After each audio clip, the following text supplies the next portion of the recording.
Այդ Հայաստանի ազգային անվտանգության ռազմավարությունը գործող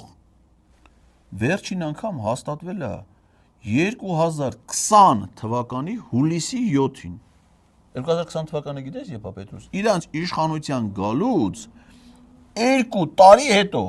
իշխանության եք 2018-ի մայիսին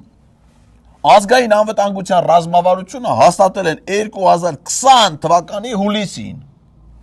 Այսինքն դուք դոկտրին եք հաստատել,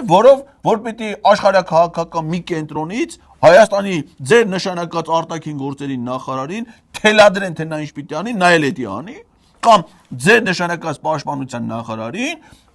ինչ որ մեկը հրահանգներ տա, ոչ թե Նիկոլ Փաշինյանը հրահանգ տա, այլ ասենք Ռուսաստանի պաշտպանության նախարարը հրահանգ տա, ձեր նշանակած նախարարն էլ անի դա, այդ է գրել որպես դու, ձեր կառավարության գործունեության ծրագրում դա է գրած